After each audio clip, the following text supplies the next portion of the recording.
Let's return to This Week in America. Here's your host, Rick Bratton.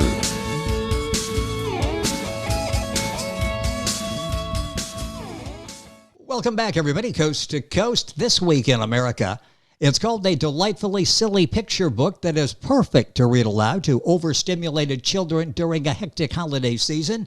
The book, Santa's Big White Chicken, A Christmas Story by Louis Marino. Many are calling it a wacky new Christmas classic. And it started many years ago when Lou was given a Christmas tree ornament, a wood-carved Santa sitting astride a chicken.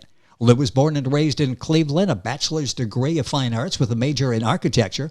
He was chief architect and partner in the firm that designed the original Anaheim baseball stadium in 1966, moved on to success in a real estate development firm, retired in 2000, accomplished at sailing and power boating, and now author of Santa's Big White Chicken, A Christmas Story, beautifully illustrated by his oldest grandson, Louis Lonsway. Louis Marino, our guest on This Week in America. Lou, welcome to the program. It's great to have you with us.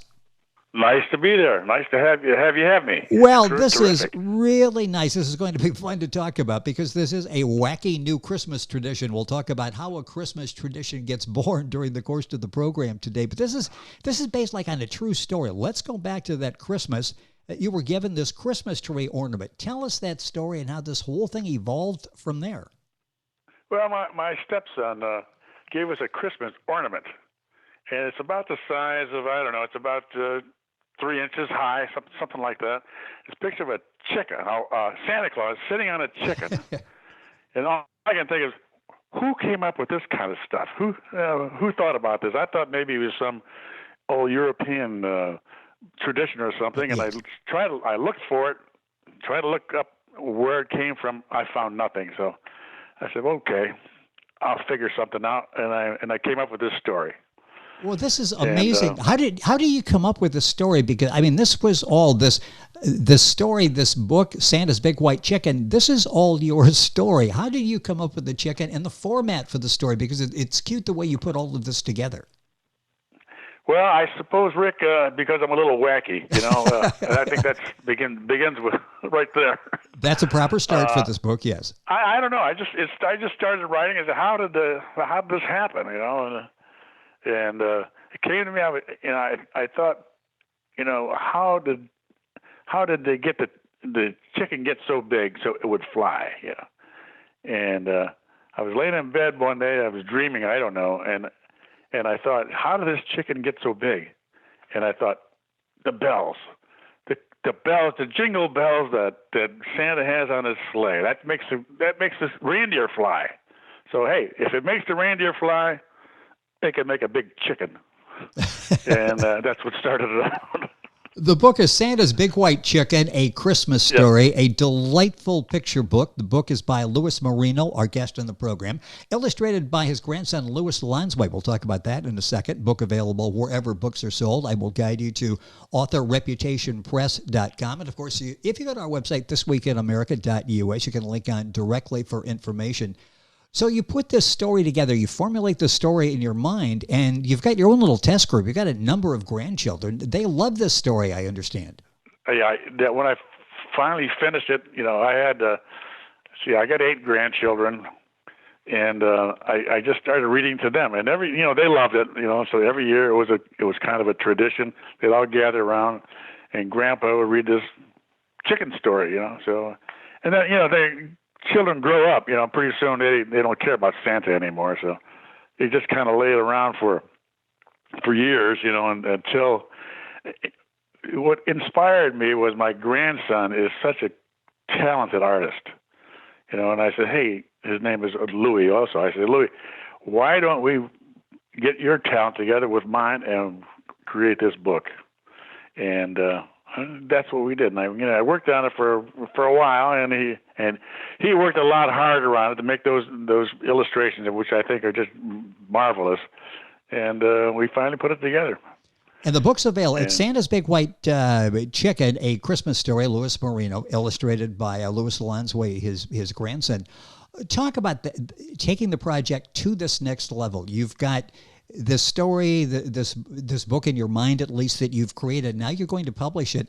and you've got these illustrations, and the illustrations, he's such a magnificent artist, they literally jump off the page, don't they?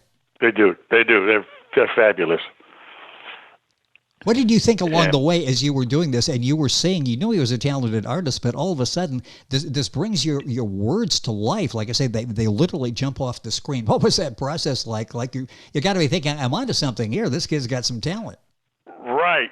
I gave him some sketches what I expected, because I have a little bit of artistic talent, being an architect, yes. and I had a little bit of talent for sketching. So I made these little sketches, and I gave it to him, and I really didn't expect a whole lot. But when they came back, it just floored me. They were just so terrific, And then from that point on, it was a logistics trying to get the thing put together and printed and out to the market. Well, when you see people and the reviews of the book Santa's Big White Chicken: A Christmas Story, this became a Christmas tradition in your household, and it's becoming a Christmas tradition in others as well, and that certainly will grow this holiday season. What's that like to be able to create something like this, not only enjoyed by your family, but enjoyed by families you don't even know all across the country? Yeah, right. Yeah, it's really hard to put a feeling to, but it's a feeling of satisfaction, of course. I'd like to, I think anytime you do some work, that was like architecture. You did something in architecture. You built a building, designed a building. It was out there forever, everybody to see it. And it's like any artwork, it's the same thing. The problem with a book or something of that with written stuff is you got to get out there. And it's a big marketing job, which I have absolutely no talent in marketing at all. And so it's a long process to get it out there and out to the public. Well, and that's what you're doing now, and we're talking about it and encouraging people to go check the book out. It's available wherever you'll find books. I'll send you to the publisher, authorreputationpress.com, and you can link on directly by going to our website, thisweekinamerica.us. Information there on Lou, on the book, and how you can actually order the book, get it in time for Christmas to create your own tradition. Let's go back and talk again about your grandson and his illustrative efforts in putting this book together. This is interesting because he seems to really understand what you were attempting to do. Of course, he's probably heard. How many times has he heard this story before he sat down to illustrate it? It's hard to say. It was every Christmas. But now he's 36 years old. So he's no kid anymore. But and even when I wrote this thing, he was, probably a teenager at that time. So he hasn't heard it that many times. Well, he just grasped. He got the feeling. He grasped what it was all about and went right to it. He's just super. Well, and he gets his humor too, and I assume that's not just Christmas time, but the humor with the family throughout the year. He gets this humor, and it's a book. It's not just to be enjoyed by children. This is something a little adult humor buried in there as well, and adults will chuckle as they're reading this book as well. Yeah, as I say, the kids don't read the book; the adults read it, and. Yeah, he's got a weird sense of humor. He's an artist. They're always a little off. Yeah, how those creative people are. Yes. He was able to get a hold of this right away. He got to it right away. And we didn't have a whole lot of editing to do after he got the first sketches came out. He just whizzed right to do it. I don't want to give away too much in the storyline, but the reindeer have a little problem. They've come down with some illness, which you capture in your text and he captures in his pictures. So this really takes some twists and turns along the way here, doesn't it?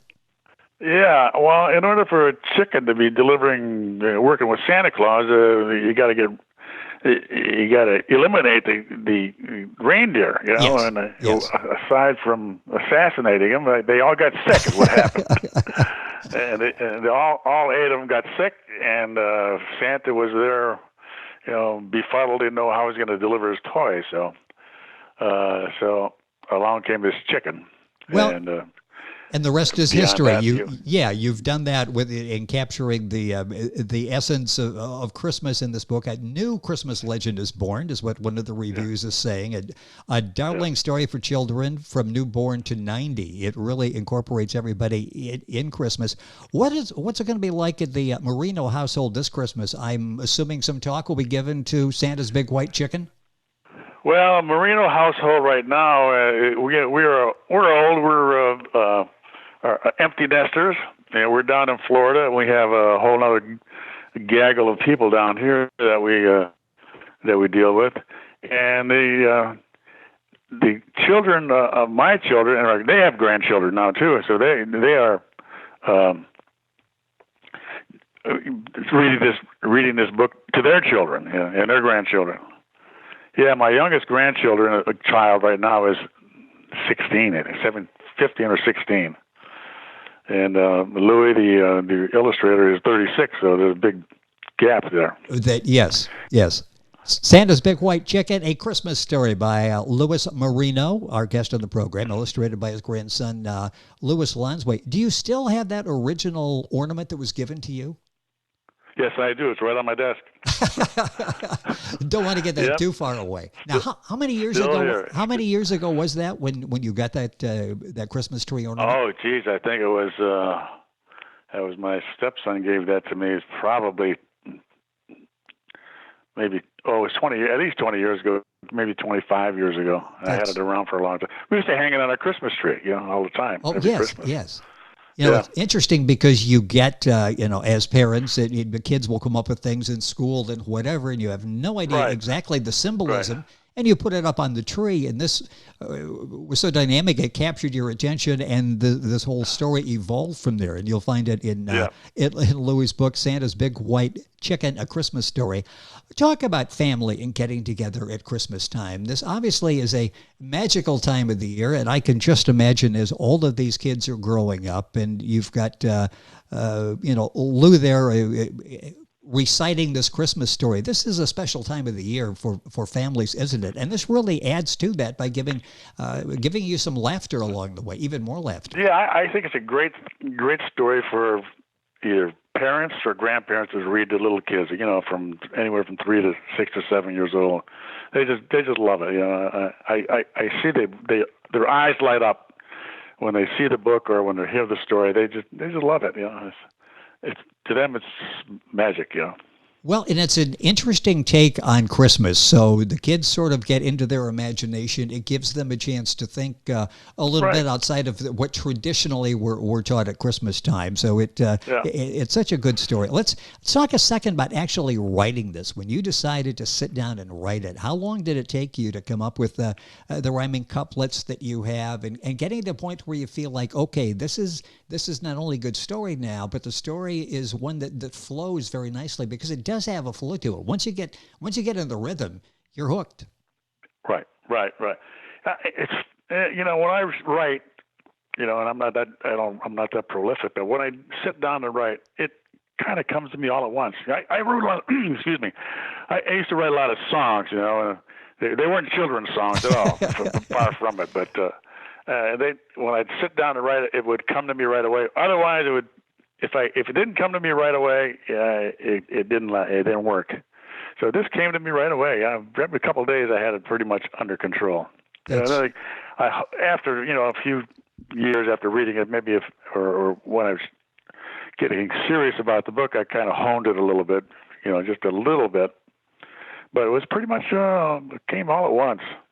You've got a number of people that have become fans that are reading this, have read this before at Christmas time, and they're wondering what you're going to do next. I think A Christmas Goat was suggested as something that you could get into and write about. Are you working on anything new?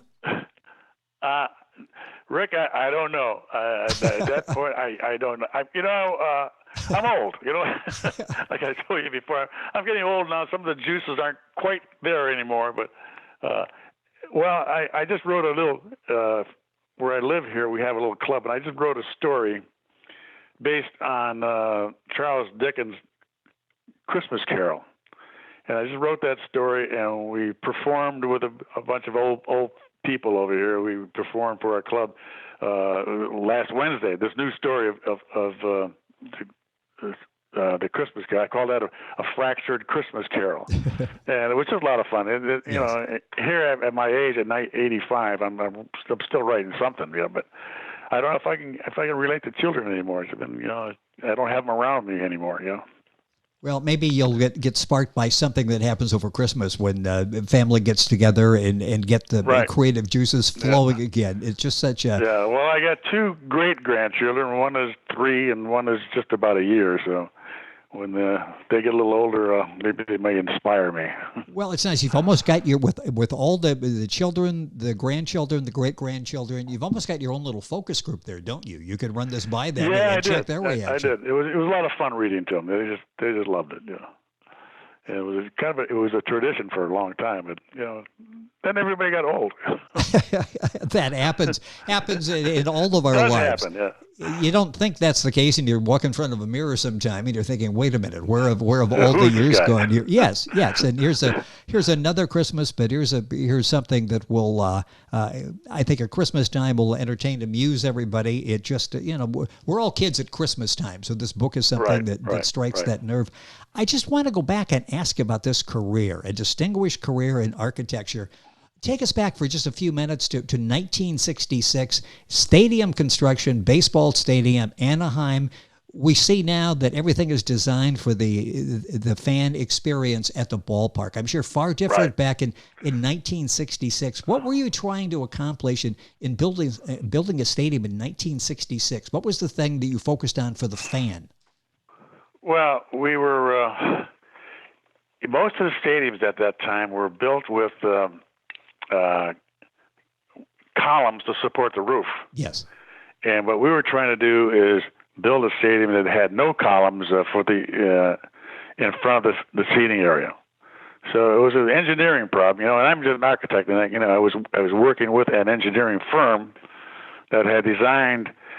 They had designed stadiums since 1900, way back when. They had designed like the Yankee Stadium, Boston Stadium.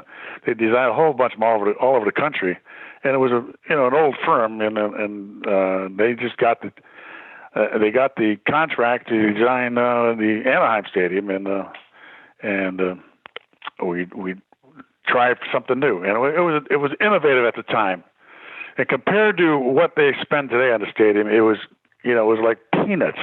I think the whole stadium and everything was about $20 million. Today, it's $1 billion.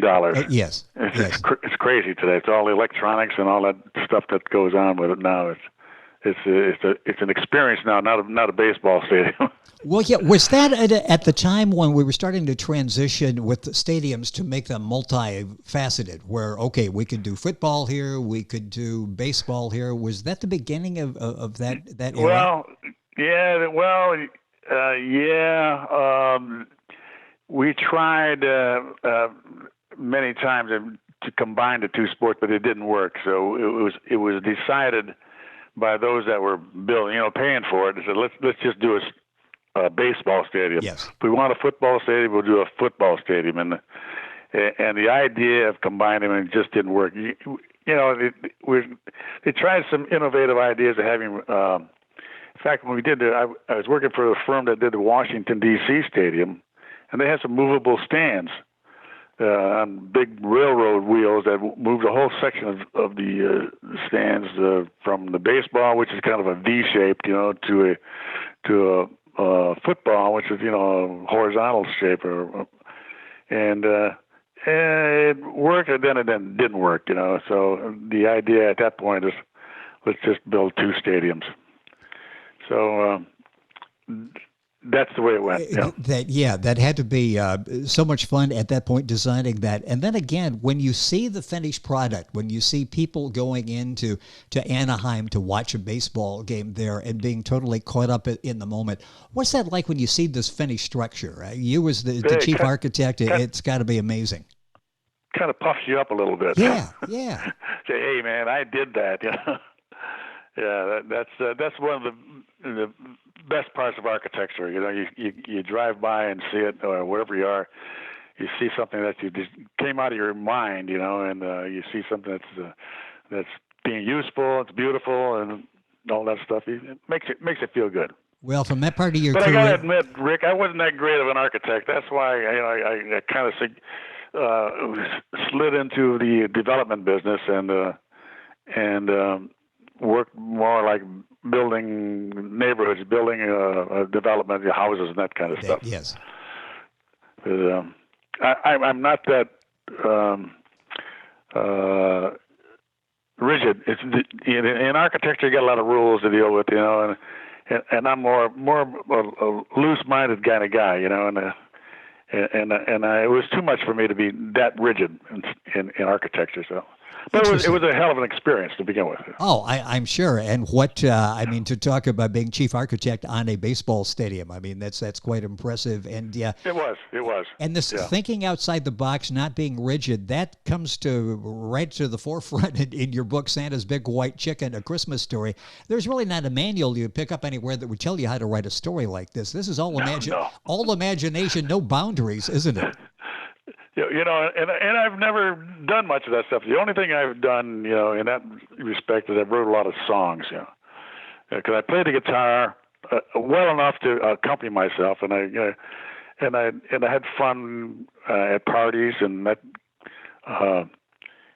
performed a little bit at nightclubs every once in a while, but it was fun, just to come up and write something that's original,